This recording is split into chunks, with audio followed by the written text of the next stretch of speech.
വിഷു വിളവെടുപ്പിൻ്റെ നമ്മളുടെ കാർഷിക സംസ്കാരം പ്രതിഫലിപ്പിക്കുന്ന ഉത്സവം എന്നുള്ള ക്ലീശേ പ്രയോഗമൊക്കെ ഞാനൊന്നും അങ്ങോട്ട് മാറ്റി പിടിക്കുകയാണേ. കാരണം നമ്മളുടെ കൃഷിഭൂമിയൊക്കെ വല്ലാതെ ചുരുങ്ങിപ്പോയല്ലോ.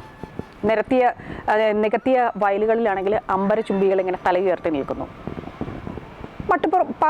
മട്ടുപ്പാവിലുള്ള കൃഷിയാണെങ്കിൽ വളരെ തകൃതിയായിട്ട് നടക്കുന്നുണ്ട്. എങ്കിൽ പോലും നമ്മുടെയൊക്കെ കണി ഉരുളിയിൽ തമിഴ്നാട്ടിൽ നിന്ന് വരുന്ന പഴങ്ങളും പച്ചക്കറികളുമാണ് ചിരിച്ചുകൊണ്ടിരിക്കുന്നത്.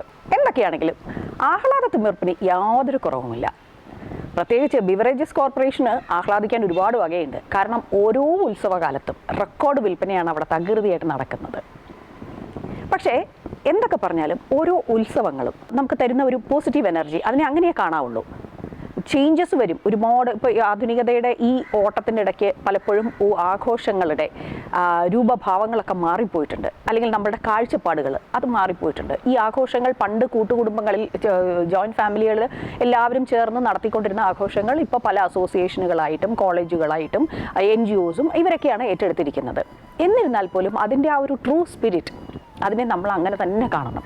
ഇപ്പോൾ വിഷു ഉണ്ട്, അത് കഴിഞ്ഞാൽ ഉടനെ തന്നെ ഈസ്റ്റർ വരുന്നുണ്ട്. ഇതെല്ലാം നൽകുന്ന ഒരു സന്ദേശമുണ്ട്. അതായത് നന്മയുടെ, സാഹോദര്യത്തിൻ്റെ, ഒരുമയുടെ, ഇതെല്ലാം നമുക്ക് നമ്മളിലേക്ക് ആവാഹിക്കാം. അല്ലെങ്കിൽ അറ്റ്ലീസ്റ്റ് അതൊന്ന് കണ്ട് പഠിക്കാൻ, അതെന്താണെന്ന് പഠിക്കാൻ ശ്രമിക്കാം എന്ന് മാത്രമല്ല അടുത്ത തലമുറയ്ക്ക് ഓരോ ആഘോഷങ്ങളുടെ അതിൻ്റെ ഇമ്പോർട്ടൻസ് എന്താണ്, അതിന് നമ്മളുടെ ജീവിതത്തിൽ ആ ഒരു ചേഞ്ച് കൊണ്ടുവരാൻ, അതായത് ഈ മൊണോട്ടണസ് ആയിട്ടുള്ള ലൈഫ് സ്റ്റൈലിൽ നിന്ന് ഒരു ചേഞ്ച് കൊണ്ടുവരാനുള്ള ഓരോരോ ഒക്കേഷൻസ് ആണെന്ന് പറഞ്ഞ് മനസ്സിലാക്കാം. ഈ ആഘോഷവേളകളിലെങ്കിലും നമ്മൾക്ക് മറ്റുള്ളവർക്ക് നന്മ ചെയ്യണം എന്നുള്ള ഒരു ചെറിയ സെൻസ്, ഒരു റെസ്പോൺസിബിലിറ്റി അല്ലെങ്കിൽ ഒരു മെസ്സേജ് മറ്റുള്ളവർക്ക് കൊടുക്കാൻ കഴിയുക. മറ്റുള്ളവർക്ക് എന്ന് പറഞ്ഞാൽ നമ്മുടെ കുടുംബത്തിലുള്ളവർക്ക്, പ്രത്യേകിച്ച് നമ്മളുടെ കുട്ടികൾക്ക് പറഞ്ഞു കൊടുക്കാൻ സാധിക്കുക. അപ്പോൾ അങ്ങനെ ഈ ഒരു ഉത്സവകാലത്തിൽ വിഷു, ഈസ്റ്റർ ഇതെല്ലാം കൂടെ ചേർന്ന ഈ ഉത്സവകാലത്തിൽ സന്ധ്യ സ്പീക്കിങ്ങിൻ്റെ എല്ലാ പ്രേക്ഷകർക്കും, എല്ലാവർക്കും, എല്ലാ മനുഷ്യർക്കും എല്ലാ നന്മകളും സന്തോഷവും നേരുന്നു.